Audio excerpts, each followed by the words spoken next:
اعوذ باللہ من الشیطان الرجیم بسم اللہ الرحمن الرحیم قالوا اوذینا من قبل ان تأتینا ومن بعد ما جئتنا قال عسى ربكم ان يهلك عدوكم ويستخلفكم في الارض فينظر كيف تعملون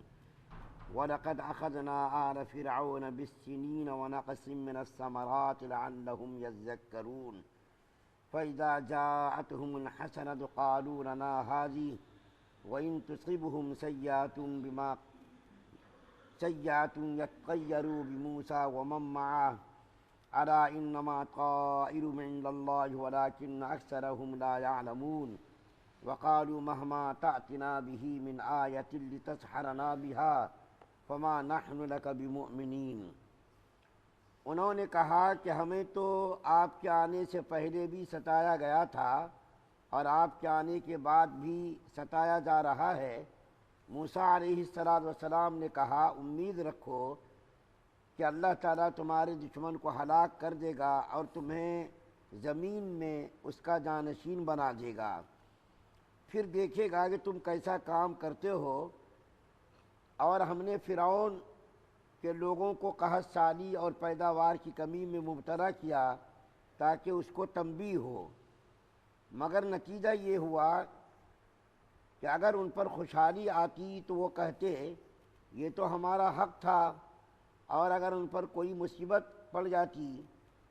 تو اس کو موسیٰ علیہ السلام اور اس کے ساتھیوں کی نحوست قرار دیتے۔ خود ان کی نحوست تھی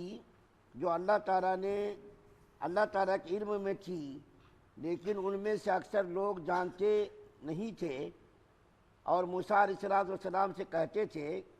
کہ تم ہم پر اپنا جادو چلانے کے لیے چاہے کیسی ہی نشانی لے کر آ جاؤ، ہم تم پر ایمان لانے والے نہیں ہیں۔ سورہ آیت نمبر 129، 130، 131، 132 چار آیات آپ کے سامنے پڑھی گئی ہے۔ پہلی آیت کریمہ کا خلاصہ یہ ہے کہ جب حضرت موسیٰ علیہ السلام نے اپنی قوم سے یعنی بنی اسرائیل سے کہا کہ دیکھو فرعون نے جو تمہارے خلاف سازش کا اور تمہارے بچوں کو قتل اعلان کا فرمان جاری کیا ہے، تم لوگ اللہ تعالیٰ سے مدد طلب کرو اور صبر کرو اور تقوی والی زندگی گزارو۔ زمین اللہ کی ہے اور اللہ تعالیٰ جس کو چاہے گا اس کو اس زمین کا وارث بنائے گا۔ تو بنی اسرائیل کو اطمینان ہو جانا چاہیے تھا، لیکن آپ کو میں اسی مجلس میں کئی بار بتا چکا ہوں کہ روئے زمین پر سب سے بدترین قوم پہلے بھی تھی اور اب بھی ہے اور آئندہ بھی وہ قوم رہے گی، اور وہ قوم کون سی ہے؟ اسرائیل کی قوم، یہودی قوم ہے۔ یہ وہ قوم ہے جنہوں نے ہمیشہ اپنے نبیوں کی مخالفت کی ہے۔ مخالفت تو اس نے کی ہے، نبیوں کو قتل بھی کیا ہے، اذیتیں پہنچائی ہیں، ایک دن میں 70 نبیوں کو قتل کیا ہے۔ تو حضرت موسیٰ علیہ السلام نے جب ان سے کہا کہ تم لوگ اطمینان رکھو، اللہ تعالیٰ تم کو آگے چل کر کے مصر کی زمین کا تم کو وارث بنائے گا، اور اللہ تعالیٰ سے مدد طلب کرتے رہو، اللہ تعالیٰ سے جو ہے ڈرتے رہو، تقوی والی زندگی گزارو۔ کیا کہنے لگے وہ لوگ کیا کہنے لگے کہ موسیٰ علیہ السلام آپ کے آنے سے پہلے بھی ہم سب مصیبتوں میں تھے، مشکلات میں تھے، پریشانیوں میں تھے، نوکری چاکری کرتے تھے فرعون کے گھر کے اندر اور قبطی لوگوں کے اندر نوکری چاکری کر کے جیتے تھے۔ ہم لوگوں کو امید تھی جب آپ آئیں گے تو ہم لوگوں کو نجات ملے گی، فرعون کے ظلم و تشدد سے ہم لوگ جو ہے نکل جائیں گے اور ہم لوگوں کو کامیابی ملے گی اور اچھی پرسکون زندگی گزاریں گے۔ لیکن آپ کے آنے کے بعد بھی مصیبت برقرار ہے، آپ کے آنے کے بعد بھی مصیبت برقرار ہے۔ تو موسیٰ علیہ السلام نے ان لوگوں کو تسلی دی کہ تم لوگ پریشان مت ہو، آگے چل کر کے ہر مشکل کے بعد آسانی ہے اور ہر عسر کے بعد یسر ہے، تم لوگ پریشان مت ہو، صبر کے ساتھ زندگی گزارو۔ اس کے بعد پھر جو دوسری آیات پڑھی گئی ہیں اس کے اندر پھر فرعون کے احوال کو بیان کیا ہے، اور وہ احوال یہ بیان کیا ہے کہ جب ان لوگوں کو کوئی اچھی چیزیں ملتی تھی کوئی آرام کی چیز ملتی تھی، کوئی ان کو اچھائی پہنچتی تھی، تو وہ لوگ کیا کہتے تھے؟ ارے ہم تو اس کے حقدار تھے، یہ حق تو ہم کو پہنچنا تھا۔ اور اگر کوئی مصیبت پہنچ جاتی تھی تو وہ لوگ کہتے تھے کہ دیکھو یہ موسیٰ علیہ السلام کی نعوذ باللہ نحوست ہے، اور موسیٰ علیہ السلام کی قوم کی نحوست ہے۔ اچھائی ملی تو کیا کہتے تھے کہ ہم تو اس کے حقدار ہیں، ہم کو یہ جو ملا ہے اس کے تو ہم حقدار ہیں اور ہم کو یہ ملنا ہی تھا۔ تو اللہ تعالیٰ بیان کر رہے ہیں کہ وہ لوگ جب اچھائی ملتی تھی تو وہ اپنا حق جتاتے تھے، اور جب ان کو کوئی مصیبت پہنچتی تھی موسیٰ علیہ السلام کے اوپر الزام ڈال دیتے تھے کہ موسیٰ علیہ السلام کی نحوست ہے، ان کی قوم کی نحوست ہے۔ تو اللہ تعالیٰ نے ان کے اوپر مصیبتوں کو نازل کیا اور آفات کو اور بلیات کو ان کے اوپر جو ہے نازل کرنا شروع کیا، اور ان کے اوپر جو ہے قحط ساری کو مسلط کیا۔ 7 سالوں تک قحط ساری ان کے اوپر مسلط رہی،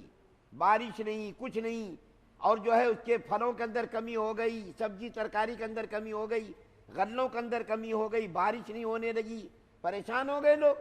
بارش جب نہیں ہوگی، ساری زندگی کا دار و مدار تو پانی پر ہے، اور جب پانی ہی نہیں ہوگا تو پھر جو ہے غلہ کہاں سے اگے گا، سبزی کہاں سے اگے گی، اور ترکاری کہاں سے اگے گی؟ ساری چیزوں کی زندگی کے دار و مدار تو پانی پر ہے، ہر چیز جو ہے پانی سے پوری ہوتی ہے۔ ایک مجھ کو لطیفے کے طور پر حضرت تھانوی رحمۃ اللہ علیہ کا یا مولانا پاران حقانی کا ایک لطیفے کے طور پر مجھ کو ایک بات یاد آئی کہ جب یہ قحط ساری مسلط ہوئی تو فرعون کے جو لوگ تھے، ان کے ماننے والے، ان کو خدا مانتے تھے فرعون کو، تو ان کی قوم کے لوگ آئے اور آ کر کے شکایت کی کہ صاحب قحط ساری مسلط ہو گئی ہے، بارش نہیں ہے، غلہ نہیں اگ رہا، پریشانی ہے، سبزی ترکاری پھل فروٹ وغیرہ کے اندر بھی کمی ہو گئی ہے، تو آپ جو ہے خدا ہیں نا، بارش برسائیے، آپ تو خدا ہیں نا، بارش برسائیے۔ یہاں تک کہ جو لکھا ہے ان کے بارے میں، اپنے کو وہ خدا کہتا تھا لیکن کم وقت چھپ چھپ کر کے بتوں کی بھی پوجا کرتا تھا، یہاں تک کہ گھرے کے اندر بھی اس کے بتوں کی جو ہے تصویر لٹکی رہتی تھی، اور گھر کے اندر بھی بت ہوتے تھے، ان بتوں کی بھی پوجا کرتا تھا، اور اس کو کیا کہتا تھا؟ یہ ہمارے چھوٹے معبودان ہیں، اپنے کو بڑا سمجھتا تھا اور بتوں کو چھوٹا معبود سمجھتا تھا۔ فرعون کی بدعقلی دیکھیے۔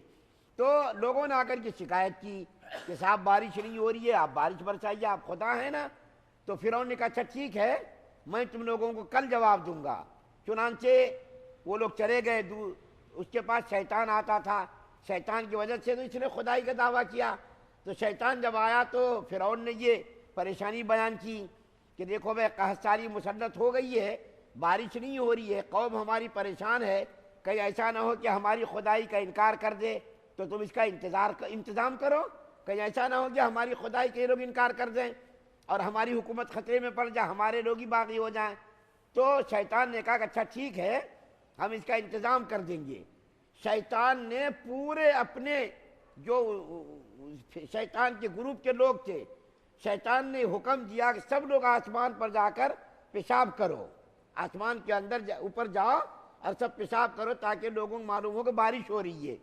چنانچہ شیطان کے گروپ کے لوگوں نے جا کر کے پیشاب کرنا شروع کیا،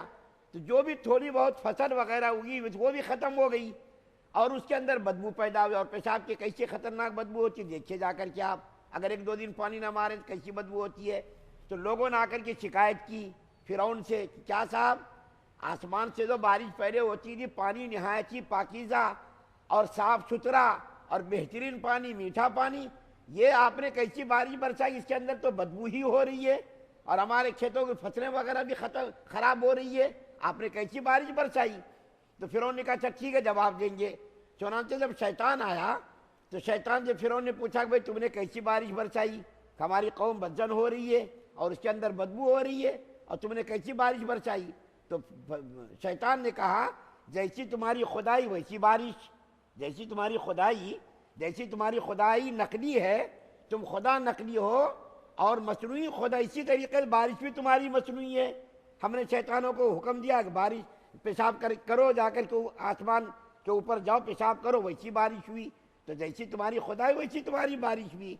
تو بارک ہے ان کے اوپر مصیبتیں آنی شروع ہوئیں، تو مصیبتوں کے بعد اللہ تعالیٰ کا ضابطہ رہا ہے کہ پہلے اللہ تعالیٰ مصیبت بھیجتے، بیماریوں کو بھیجتے، تنگیوں کو بھیجتے تاکہ وہ لوگ ڈھیلے پڑ جائیں، لیکن جب وہ لوگ ڈھیلے نہیں پڑے تو پھر اس کے اوپر آسائش کے دروازے کھول دیتے اللہ تعالیٰ، دولت کی بھرمار کر دیتے تاکہ وہ لوگ دولت ملنے پر شکر ادا کریں اور ناشکری کرنے پر ان کی پکڑ ہو۔ تو فرعون کے ساتھ بھی یہی ہوا، ان کی قوم کے ساتھ بھی یہی ہوا کہ اس کے ساتھ پہلی پریشانیاں ہوئی، اس کے بعد پھر آسائشیں آنی شروع ہوئیں تو پھر بھی انہوں نے انکار کرنا شروع کر دی، انکار کرنے کا سلسلہ جاری رکھا۔ آخری آیت میں اللہ تعالیٰ ان کی جو ہے ضد اور حد درمی کو بیان کر رہے ہیں کہ فرعون نے کہا اے موسیٰ علیہ السلام تم کچھ بھی کر لو، جادو دکھاؤ، کرشمے دکھاؤ، معجزات دکھاؤ، لاٹھی کو صاف بنا دو، ید بیضا یعنی جو ہے گریبان میں ہاتھ ڈال کر کے سفید ہاتھ بنا کر کے نکالو، ہم تو مسلمان ہونے والے نہیں ہیں، ایمان قبول کرنے والے نہیں۔ یہ ضد اس کو کہتے ہیں۔ ضد اتنی بری بلا ہے کہ آدمی کو ہدایت سے بھی روک دیتی ہے۔ شیطان کو بھی تو ہدایت سے ضد نہیں روکا، اور آج بھی بہت سارے لوگ ہیں جو اپنی ضد پر قائم رہ کر بہت سارے لوگ گمراہ بھی ہو رہے ہیں، ہدایت سے بھی دور ہو جا رہے ہیں۔ ضد اتنی خطرناک بلا ہے کہ اس سے پہلے بھی میں نے کہا کہ ابو جہل نے حضور صلی اللہ علیہ وسلم کے کتنے معجزات کو دیکھا، ہاتھوں میں کنکریوں کو پڑھتے دیکھا، چاند کے 2 ٹکڑے ہوتے ہوئے دیکھا، بے شمار معجزات انہوں نے دیکھے، لیکن انہوں نے کہا کچھ بھی کر رہے محمد صلی اللہ علیہ وسلم، ہم تو تمہارے پر ایمان قبول کرنے والے نہیں، ہم تو تم کو نبی ماننے والے نہیں، ہم نے ٹھان لی ہے یہ بات کہ ہم تم کو نبی مانیں گے نہیں، نعوذ باللہ ثم نعوذ باللہ۔ تو ضد اتنی بری بلا ہے، ضد اتنی خطرناک بیماری ہے کہ آدمی کو ہدایت سے بھی روک دیتی ہے۔ تو فرعون کیا کہہ رہا، اے موسیٰ علیہ السلام تم جادو کرو، سحر کرو، حضرت موسیٰ علیہ السلام کے معجزات کو جادو کہہ رہا وہ، تم جادو کرو، سحر کرو، کچھ بھی کرو، تم معجزات کو دکھلاؤ، ہم تو مسلمان ہونے والے نہیں، ہم تمہارے پر ایمان قبول کرنے والے نہیں۔ اللہ تعالیٰ سے دعا ہے کہ اللہ تعالیٰ ہم تمام مسلمانوں کو سننے زیادہ عمل کی توفیق عطا فرمائے۔ سبحان اللہ و بحمدہ، سبحانک اللہم و بحمدک، ونشہد ان لا الہ الا انت۔